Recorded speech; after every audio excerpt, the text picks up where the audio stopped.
አንቴናችንን ከመካከለኛው ምስራቅ አንስተን ወደ ኤጃ ተክለናል። እዚያም አስደናቂውን የኮሪያዎችን ታሪክ እናገኛለን። ዓለም በኮሪያኖች ታሪክ አጃይብ ብሏል። ዓለም የተነጠለችው ሰሜን ኮሪያ ኒውክሌር በእጇ ጨብጣ ዓለምን እያንቀጠቀጠች ነው። ረጅም ርቀት የሚወነጨፉ ፍጥነታቸው ከድምፅ 3 እጥፍ የሚበልጡ ሚሳኤሎችንና አስፈሪውን ኒውክሌር ታጥቃ የማይደፍር አጥር ገንብታለች። አሜሪካ የምትፈራት ብቸኛው ሀገር ናት ሰሜናዊቷ ኮሪያ። ኪም ዓለምን እያራዷት ነው። በደቂቃ ውስጥ አሜሪካ ከተሞች ድረስ መወንጨፍ የሚችሉ ሚሳኤሎችን በመስራት ማን ነው የሚደፍረኝ እያሉ ነው። በቅርቡ በሰጡት ማስጠንቀቂያ ደግሞ ዓለም እኛን ሊተናኮል ካሰበ ኒውክሌርን ተኩሳለን ሲሉ ዝተዋል። ለዚህ የኪም ዛቻ የትራምፕ መልስ ዝምታ ብቻ ሆኗል። አዎ ሳር ቅጠሉ ተናገረኝ ብለው ጦር መምሰስ የሚቀናቸው ትራምፕ ሰሜን ኮሪያን ግን የመናገር ድፍረቱንና አቅሙን አጣው ታይተዋል። ውድ የአንድ አፍታ ሚዲያ ቤተሰቦች በዚህ ዝግጅት ሰሜን ኮሪያንና የሚሳኤል መሳሪያዎቿን እናስቃኛችኋለን። እስካሁን አደባባይ ያልወጡ የሰሜን ኮሪያ የጦር አቅምን በዝርዝር እናስቃኛችኋለን። በ17 ደቂቃ ውስጥ ዋሽንግተን ደርሶ የአሜሪካ ከተሞችን ስለሚያጠፋው የኪም ሚሳኤል አስደናቂ ነገር እናቀብላችኋለን። በእርግጥ ኪም እንደሚዝቱት ኒውክሌር ይተኩሳሉ ወይ ለሚለው ጥያቄ ይህ ዝግጅት መልስ አለው። ከዚህ አስቀድመን ግን ሰሜን ኮሪያ ምን እንደምትመስል አስደናቂ ጉዳዮቿን እነግራችኋለን። ቪዲዮውን ላይክ አድርጋችሁ በመጀመር ጥቂት ደቂቃዎችን ከኛ ጋር ወደ ሰሜናዊቷ ኮሪያ በሐሳብ ፈረስ እንድትሳፈሩ እንጋብዛለን።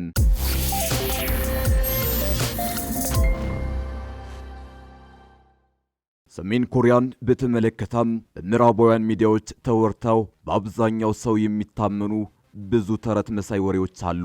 ከነዚህ መካከል በሰሜን ኮሪያ ጅንስ መልበስ ክልክል ነው፣ በሰሜን ኮሪያ ኮምፒውተር የሚጠቀሙ ሰዎች ቁጥር ከ400 አይበልጥም፣ ስማርት ስልክና መኪና የሚፈቀደው ለባለስልጣናት ብቻ ነው፣ ሁሉም የሰሜን ኮሪያ ወንዶች ጸጉራቸውን በፈለጉት አይነት መቆረጥ አይችሉም፣ እንዲሁም በየዓመቱ ታስቦ በሚውለው የቀድሞ መሪ የሙት ዓመት ዕለት በመላው ሀገሪቱ መሳቅ ክልክል ብቻ ሳይሆን ለእስር የሚያበቃ ወንጀል ነው የሚሉና ሌሎች በርካታ የሐሰት ወሬዎች በሰፊው ከመወራታቸው የተነሳ ብዙ ሰው እውነት ናቸው ብሎ ያምናል። እነዚህ በምዕራባውያን ሚዲያዎች ለዓመታት ሲወሩ ከቆዩ ፕሮፓጋንዳዎች የተነሳ ስለ ሰሜን ኮሪያ ሲወራ በአብዛኛው ሰው አእምሮ የተከሰተው በአምባገነን መሪ የምትተዳደር ከኒውክሌርና ወታደራዊ ኃይል በቀር በሌሎች ጉዳዮች ከዓለም ስልጣኔ የተገለለች ሀገር እንደሆነች ነው። ይህ ግን ነጭ ውሸት ነው። ሰሜን ኮሪያ ይህን ብቻ አይደለችም። ሰሜን ኮሪያን ሆን ተብሎ ለማሳነስ ከሚወሩት መካከል ከሁሉ የሚያስቀው ኮምፒውተርና ኢንተርኔት የሚጠቀሙ በመቶ የሚቆጠሩ ሰዎች እንደሆኑ የሚወራው ነገር ነው። እውነታው ምንድነው ካልን ሰሜን ኮሪያ የራሷ የሆነ የኢንተርኔት ሲስተም ያላት፣ በሚሊዮኖች የሚቆጠሩ የስልክና የዋይፋይ ተጠቃሚዎች የሚገኙባት፣ በኮምፒውተር ዕውቀታቸው የነጠቁ ዕውቀት ያላቸው በሺዎች የሚቆጠሩ ወጣቶች ያሉባት ሀገር መሆኗ ነው። እንዲያውም ለኮምፒውተርና ኮዲንግ ዕውቀት ቦታ ከመስጠታቸው የተነሳ በልጅነታቸው በሂሳብና በኮምፒውተር ሳይንስ ጎበዝ የሆኑ ተማሪዎችን የሚመለመልና በስሩ አድርጎ የሳይበር ውጊያ ስልጠና ኮዲንግና ሃኪንግን ጨምሮ ከፍተኛ የኮምፒውተርና የሳይበር ስልጠና የሚሰጥ ቢሮ 121 የሚባል ተቋም ሁሉ አለ።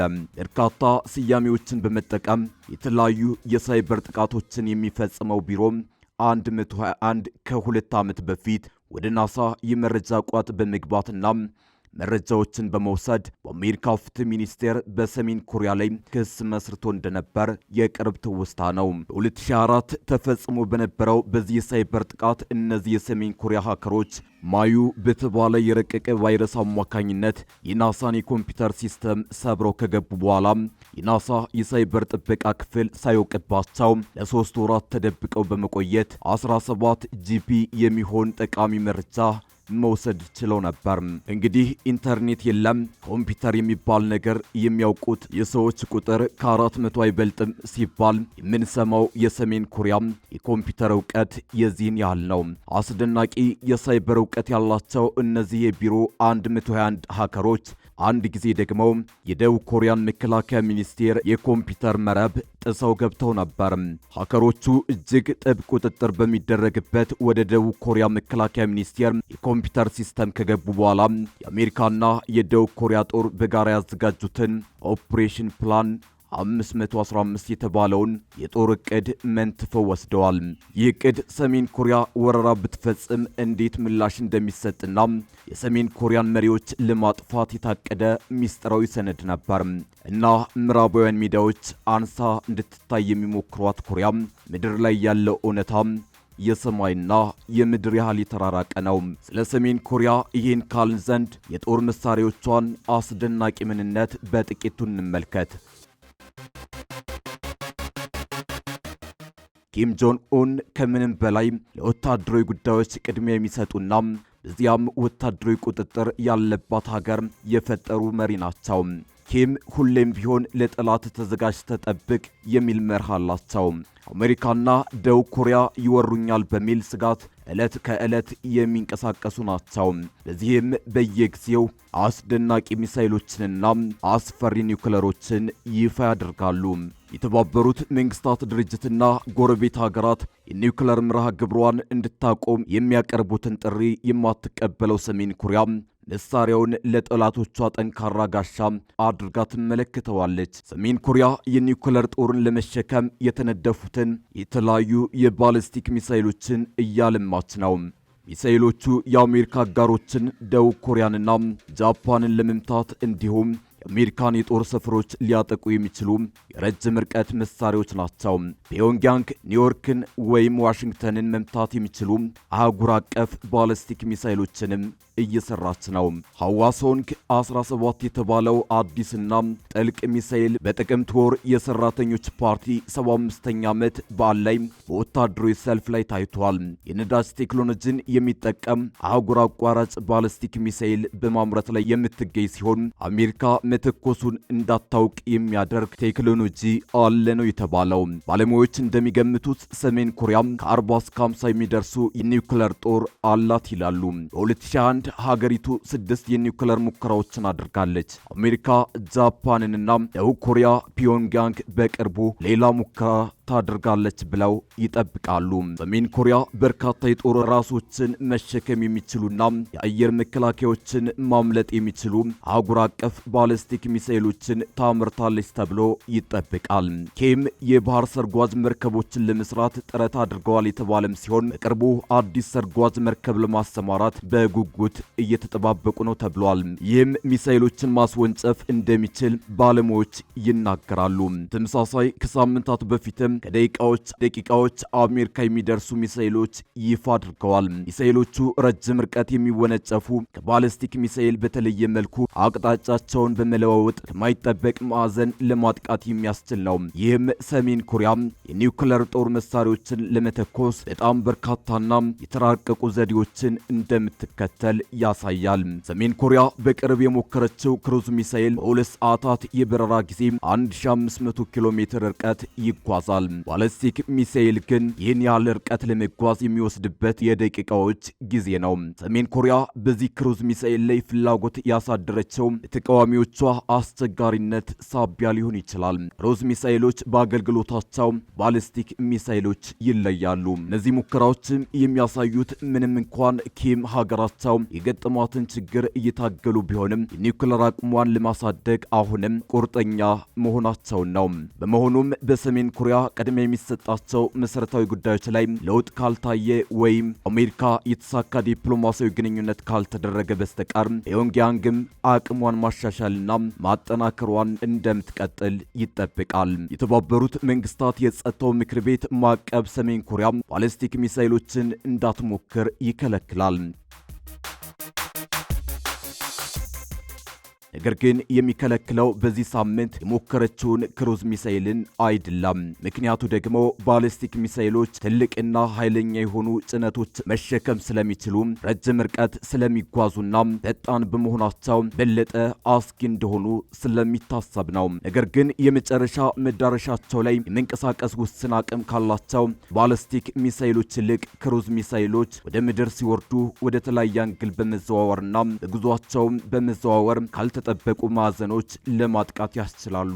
መሬት ላይ ያሉ የራዳር ስርዓቶችም ብዙውን ጊዜ እነዚህን ሚሳኤሎች የሚያገኟቸው በጉዟቸው መጨረሻ ላይ ነው። ይህ ደግሞ እነርሱን ለመጥለፍ የመሞከር እድሉ በጣም ዝቅተኛ የሚሆንበት ደረጃ ነው። በእርግጥ ክሩዝ ሚሳኤል ለሰሜን ኮሪያ በመሰረታዊነት አዲስ ቴክኖሎጂ አይደለም።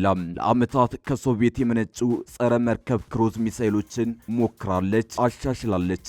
በቅርቡ የተሞከሩት ሚሳኤሎች ግን ቀድሞ ከነበረው ክሩዝ ሚሳኤሎች በመጠናቸው ይለያሉ።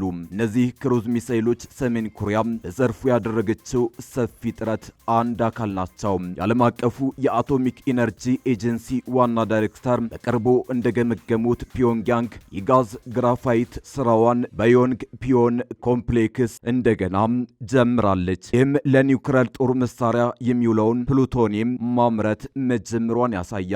የክሩዝ ሚሳኤል ሙከራ ከተደረገ በኋላ ባሉት ቀናት የባሊስቲክ ሚሳኤሎች ሙከራ ማድረጓ ሰሜን ኮሪያ ዘላቂነት ያለው ሚሳኤል የማበልጸግ መሞከርና የመገምገም ዘመቻዎችን እንደገና መጀመሯን አመላክቷል። ሌላው በቅርቡ ይፋ ያደረገችው ሚሳኤል ተሸካሚ መርከብ ነው።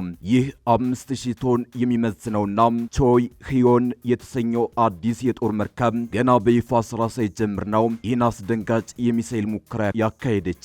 ኪም ራሳቸው በቦታው ተገኝተው ሙከራውን በፈገግታ የተከታተሉ ሲሆን መርከቡን የሀገራችን የባህር ላይ ጥበቃ አዲስ ምልክት ሲሉ በኩራት አሞካሽተውታል።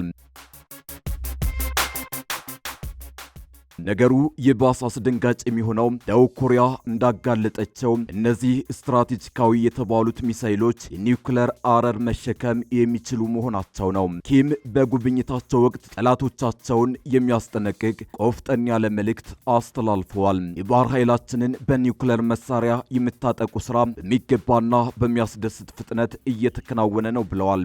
አክለውም ባለፉት 50 ዓመታት አይተነው የማናውቀው አስደናቂ የባህር ላይ ሉዓላዊነት መዘገብን ነው በማለት ቀጠናውን በስጋት ውስጥ የሚጥል ንግግር አድርገዋል። የሰሜን ኮሪያ የባህር ኃይል ጉዞ ግን ሁሌም አልጋ ባልጋ አልነበረም። እንደሚታወሰው ባለፈው ዓመት በግንቦት 2025 ሌላ ተመሳሳይ ግዙፍ መርከብ ሊያስመርቁ ሲሉ መርከቡ በስህተት ተገልብጦ ከፍተኛው ውርደት ገጥሟቸው ነበር።